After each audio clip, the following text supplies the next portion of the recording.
So during the meditation, we practiced a few different ways to meditate within the body. And I'll start with this quote from the Buddha. There is one thing that when cultivated and regularly practiced leads to deep spiritual intention, to peace, to mindfulness and clear comprehension, to vision and knowledge, to a happy life here and now, and to the culmination of wisdom and awakening. And what is that one thing? Mindfulness centered on the body. That's a pretty powerful, all-encompassing statement from the Buddha. And through the years of teaching, the body's been emphasized as an object of meditation throughout the whole lineage. Ajahn Buddhadasa, a Thai forest master, when students would come to his monastery for a 10-day retreat, he would admonish them in this way: do not do anything that takes you out of your body. Do not do anything that takes you out of your body. So if we trust the Buddha and we have some trust in the lineage of teachers and practitioners across the ages, there's a lot to be gained by learning to stay a little more at home in the body.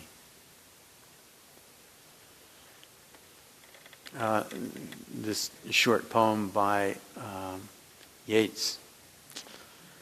My 50th year had come and gone. I sat, a solitary man, in a crowded London shop, an open book and empty cup on the marble tabletop.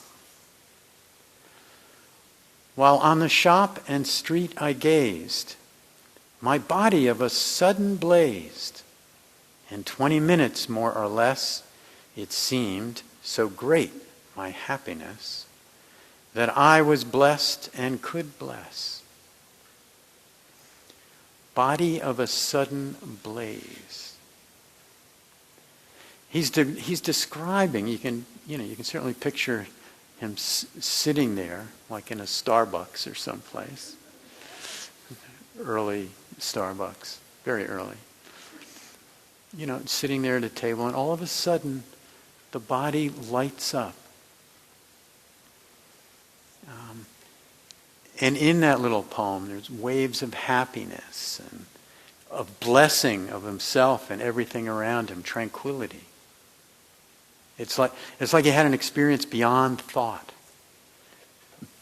It's a felt sense out of time, out of space. And I'm sure if you reflected, many of you have had experiences like that from early childhood on. I can remember when I was a kid, I was a sleepwalker, which was troublesome for my parents, because I would do weird things and when I'd walk in my sleep. I guess up to about age 8 or whatever. I'd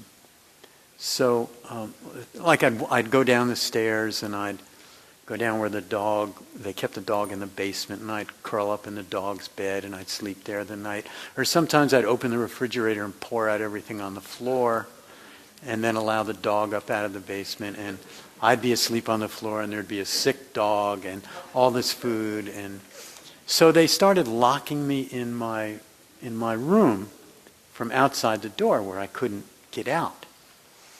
And so I'd hear the thing lock, and there was a lamp there.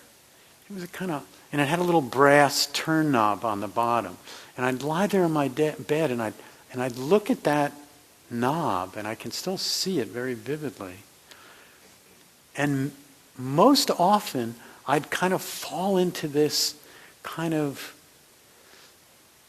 really awake but relaxed, body kind of really alive, but really peaceful. And I kind of learned to love it. And some of you have probably had, or many of you have probably had experiences like that, sometimes in nature, or in taking hallucinogenic drugs, or in having religious experiences, one or another. I also used to go to, when I was a teenager, it was a strange thing. I was drawn to go to Mass. I was raised Catholic. So during Lent, there was 40 days of Mass. It was like 6 o'clock in the morning.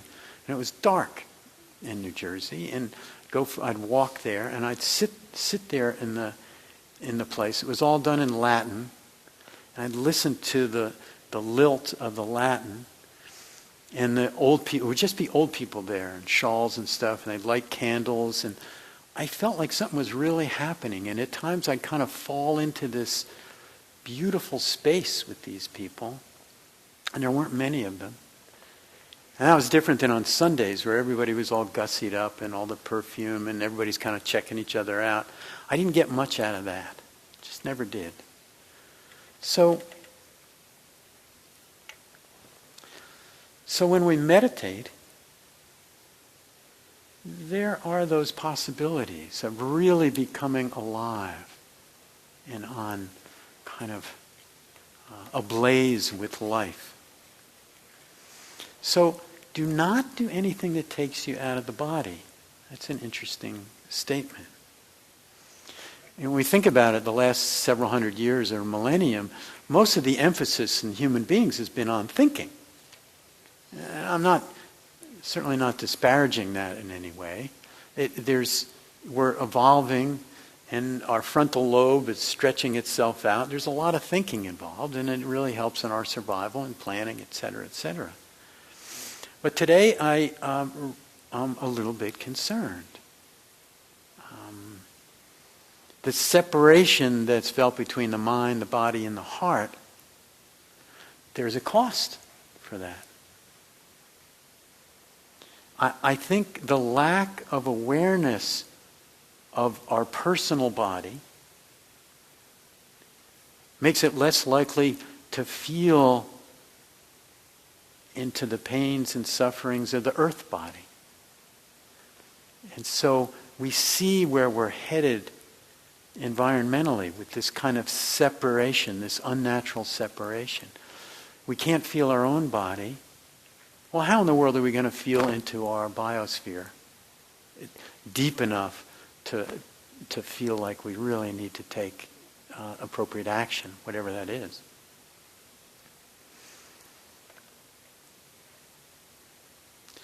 So,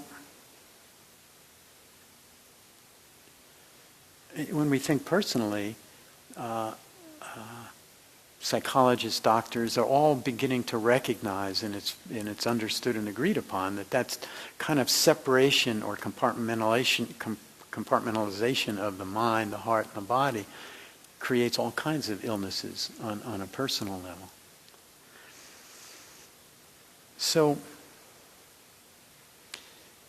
bridging the internal separation in ourself really is the gateway to solving and healing a lot of the problems on this earth. But that's where we need to start. So this term mindfulness is the backbone of the Buddha's teachings, and you hear it everywhere now. It's like it's the word that's devouring our culture, so to speak, and it's in the colloquial use of it, the day-to-day lexicon. It's become a little squishy. It's not very precise anymore. It's mindfulness this, mindfulness that, mindful everything. So I want to just spend a couple of moments defining it as clearly as I can. Mindfulness is a special way of being aware of what's going on in the present moment. It's a special way of being aware. It's a clear and single-minded awareness of what is happening to us and in us at successive moments of perception. Now, mindfulness doesn't try to change anything. And this is very important. It's not trying to change anything. It just observes phenomena the way it is. It's a non-reactive, careful, attentive standing by our experience, but not interfering with it. It's sometimes described as the fullness of presence. And mindfulness has a subtlety and a depth to it.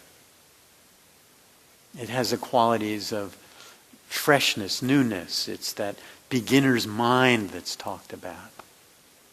It's crisp. It's alive. And it makes the ordinary extraordinary when we're awake, when we're mindful. And you've all heard this from T.S. Eliot's Four Quartets. We shall never cease from exploration. And at the end of all our exploring will be to arrive where we started and know the place for the very first time. Arrive at where we started and know the place for the very first time. That's that freshness, that beginner's mind. I had a discussion the other night with a friend. We're moving into holiday season, okay? And a holiday season is a lot of things. And we were talking about what would it be like, and we encountered our relatives, and we actually hadn't had them all pigeonholed into boxes. Oh, this is Uncle so-and-so, or this is cousin so-and-so. They're like this. They're always like this. They've got this neurosis. They've got this. What if we were to actually try to approach them fresh, experience them fully, What is this interesting, different person really like? Kind of give them a chance, in a way. What if we could approach people that especially people we've known a long time. It's easy when we meet somebody for the first time. It's like, wow, who is this interesting person? We may already start judging them by their looks, their clothes, how they speak, all that kind of stuff. But at least we have a fighting chance. It's like, oh, let's see what they're like. But people we've known for a long time, it's like, oh, but it's possible to kind of reopen the aliveness in those relationships. And in the holiday season is a great time to practice that. So mindfulness sees things as they are, not filters through the concepts of memories from the past, etc. One of the beautiful things about mindfulness is that it enhances a kind of feeling of spaciousness. It comes about because mindfulness is really it's a non-reactive presence. We're not trying to manipulate anything. It's a relaxed kind of spacious awareness. And the Buddha felt that this initial calm assessment of what's going on gives us a much better chance, if we're mindful, of acting skillfully. I mean, that's just logic. And when it's time to respond in some word or action, the chances are we're going to be more skillful in that if we've taken some moments of just fully experiencing what's going on. It's like going to a doctor and you get a complete, diagnosis that's really careful. You're not going to start an operation without that. You're not going to start taking a bunch of medicine without really knowing what you've got. So it's what the Buddha had in mind. Now, whatever action you take, that's not mindfulness. That's the purview of what's known as right action.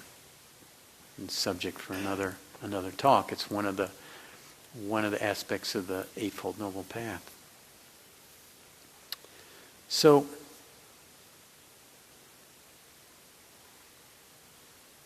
in the Satipatthana Sutta, which is the sutta where the Buddha lays out the mindfulness practice, he has 4 foundations that he feels are important. And I kind of look at them as a pyramid. And the first one that he talks about is mindfulness of the body. And that's what I consider the grounding part of the pyramid. And he's got several meditations that have to do with that. Breathing meditations, some of the meditations we did, the scan here, walking meditations, lying, sitting meditations. 4 elements meditation, which I didn't throw in tonight.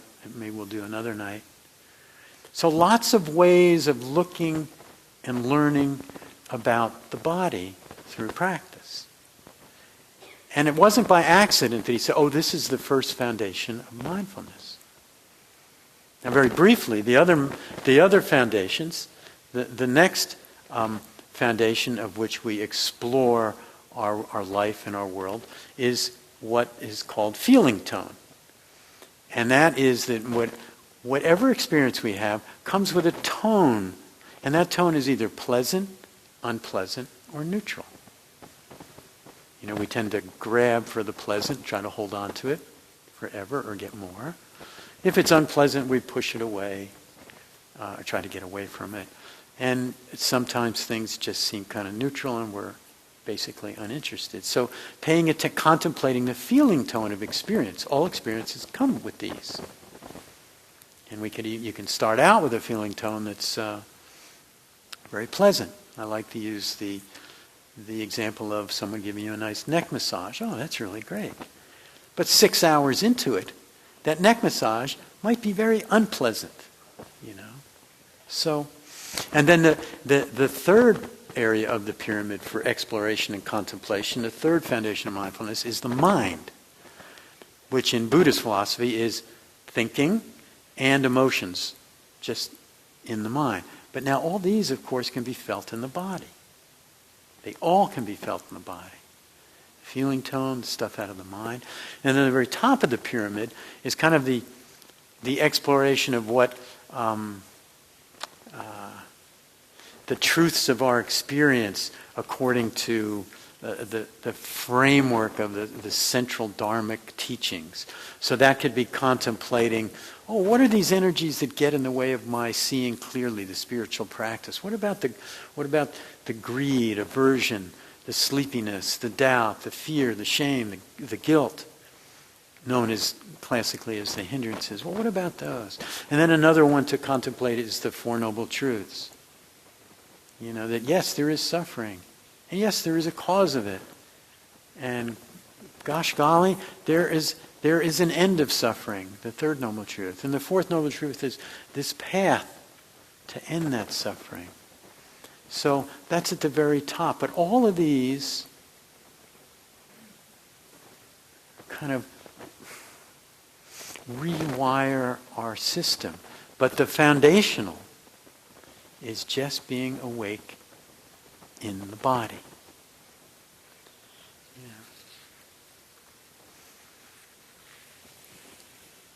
You know, the more I study and the more I understand the Buddha's teaching, I mean, he was in the pedagogical brilliance and subtlety of his body of teaching is just unparalleled. The way that he understood the human condition and then wove this teaching to address it and help us transform ourselves to be more peaceful, more loving, happier. It's just remarkable. So, to have this awareness of the body, we've got to be in the present moment. It's a felt sense. A felt sense is not so easy to describe. We kind of know it when we feel it. But let's just do a little simple experiment here. Begin by having your eyes open. I want you to just examine your hand, front and back, and kind of make a check-off list in your mind, what you're seeing. Okay, I got 5 fingers. I got a deformed thumb from a serious illness. I got lines that kind of go this way. I got a couple of age spots creeping in. You know, just take a look at it. Just check them off. You know? Now that is not a felt sense. That's a conceptualization of the hand. Now close your eyes.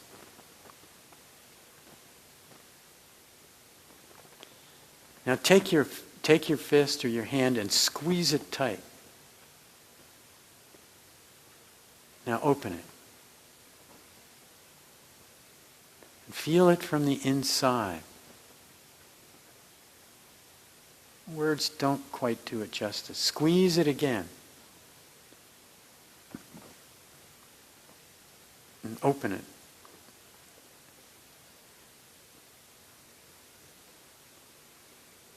Now imagine you're opening something with this hand. Just imagine, you don't even have to move it around. You can just imagine opening a jar or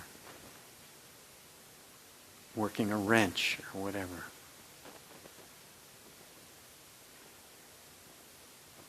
Now imagine what it feels like inside your hand as you're pushing something away.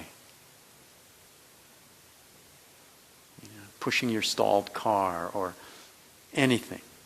Pushing a plate across the table.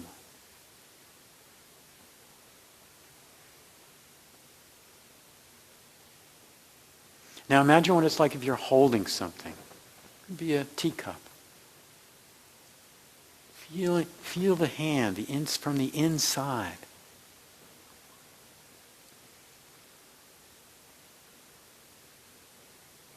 Okay, you can open your eyes. So the felt sense is it's a direct experience. It's not conceptual. It's here and now, but it's even more than here and now. It's a kind of sacred nowness that's hard to describe when we're experiencing the felt sense. It's certainly not past or future, but it's an enriched, sacred now. It's hard to explain.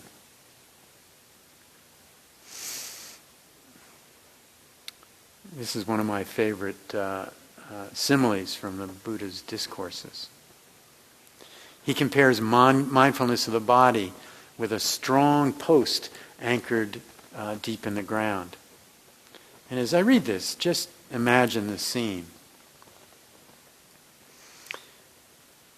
Just as if a person catching 6 animals of different ranges, of different habitats, were to bind them with a strong rope. Catching a snake, he would bind it with a strong rope. Catching a crocodile, a bird, a dog, a hyena, a monkey, he would bind it with a strong rope. Binding them all with a strong rope, he would tether them to a strong post or stake. Then those 6 animals of different ranges, of different habitats, would each pull toward its own range and habitat. The snake would pull, thinking, I'll go into the anthill. The crocodile would pull, thinking, I'll go into the water. The bird would pull, thinking, I'll fly up into the air. The dog would pull, thinking, I'll go into the village. The hyena would pull, thinking, I'll go into the charnel ground. That's where they leave bodies out to rot in the sun. Hyenas like those places. The monkey would pull, thinking, I'll go into the forest. And when these 6 animals became internally exhausted, they would stand, sit, or lie down right there next to the post or stake. In the same way, when a monk whose mindfulness immersed in the body is developed and pursued, the eye does not pull toward pleasing forms, and unpleasing forms are not repellent. The ear does not pull toward pleasing sounds. The nose does not pull toward pleasing aromas. The tongue does not pull toward pleasing flavors. The body does not pull toward pleasing tactile sensations.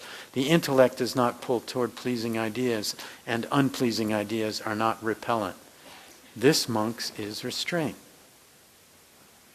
The strong post or stake is a term for mindfulness immersed in the body. Thus, you should train yourselves. We will develop mindfulness immersed in the body. We will pursue it, hand it the reins, and take it as a basis. Give it a grounding. We will steady it, consolidate it, and set about it properly. That's how you should train yourselves.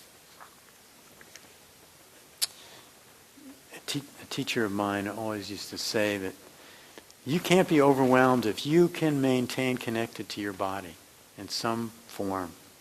And when you're overwhelmed, if you think back, you think, well, did I know where my breath was? Did I feel myself sitting or anything in my body? Generally not. We're just kind of whoosh, out of the body, gone, cast about. That foundation is gone.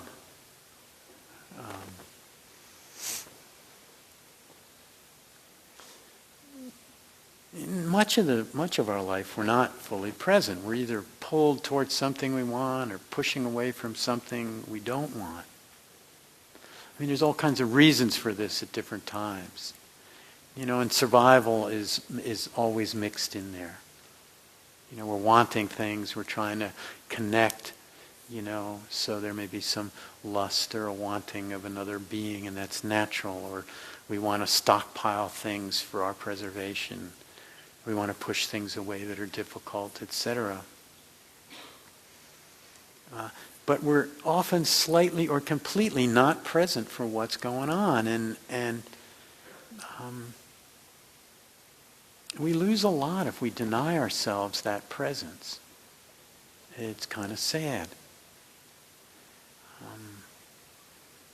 But if we can cultivate just a little bit of mindfulness for the body, we can begin to create a new habit of mind, a new habit, where we're actually present for our experience. First for the body, and then for emotional states. Those maybe are more difficult. We can actually get used to being present. It can become a habit. It can create a greater sense of relaxation. When we're constantly trying to stack up and garner pleasant things, or we're constantly trying to push things away or one or the other, it can be a little exhausting. There's not much peace there because we're always trying to make it fit. If we can learn to have some relaxation into whatever is happening in this body, whether it's tremendous grief that we're experiencing, feeling it in the body, or joy, feeling it in the body, getting comfortable and confident in the cycle that all of these things change. Everything's moving, changing. There's a confidence that grows in that. And then we start to realize, hey, I don't have to thrash around so much. I can just rest back and feel this experience. And feel it always or primarily in that foundation.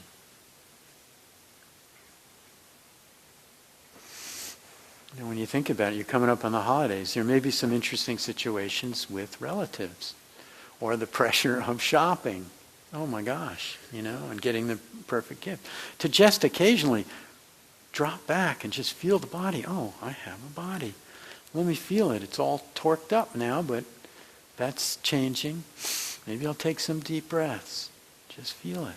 Stay at home in the body. Yeah. And remember that these difficult times and situations, they can grow us. And if we reflect back on our past, often that's when our greatest growth has occurred, when we're up against it. Staying home in the body is a teaching that teaches us gradually to move from that reactive stance towards life to a more responsive one. I'm at home, I'm feeling, I'm being mindful of what's going on, and now I'm going to act, or now I'm going to say something. It's more responsive. It's less of a knee-jerk reaction, which oftentimes we all know can make a situation worse. There's a tantric song that says, "Here in my body are sacred rivers. Here are the sun and moon as well as the pilgrimage places. I have not encountered another temple as blissful as my own body." I have not encountered another temple as blissful as my own body. One of the cool things about working with the body is that we don't have to force our attention in any way toward the body as if awareness and the body are two different things. They're not. It's just an invitation to experience the awareness that's always present in the body. Just an invitation to come back home. So to wrap things up, we're not creating something new when we're practicing. We're just awakening and touching into what's already there. And there's a whole lot of joy in experiencing the body. Just the simple things, the simple movement. Maybe in parts of the meditation tonight you had a little joy. When the mind gets quiet and gets still and is experiencing that felt sense, it's very simple, but it can be very enjoyable. And part of the reason it's very enjoyable is in those moments we're not worrying, planning, all anxious. We're just right here living. It's very, it's very available.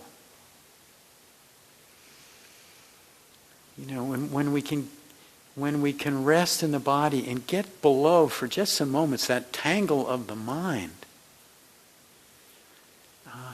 then there's more room for a kind of beautiful open wonder to arise. More room for the heart to more fully radiate. To really experience that flow of warmth and compassion that we all have as our birthright. Just resting in the body. Finish up with a very short poem. It's by Derek Walcott. The time will come when with elation you will greet yourself arriving at your own door in your own mirror. And each will smile at the other's welcome and say, sit here, eat. You will love again the stranger who was yourself.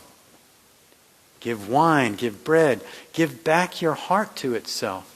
To the stranger who has loved you all your life, whom you have ignored for another, who knows you by heart. Take down the love letters from the bookshelf, the photographs, the desperate notes. Peel your own image from the mirror. Sit, feast on your life. So, thanks for your attention. Best of luck in this holiday season.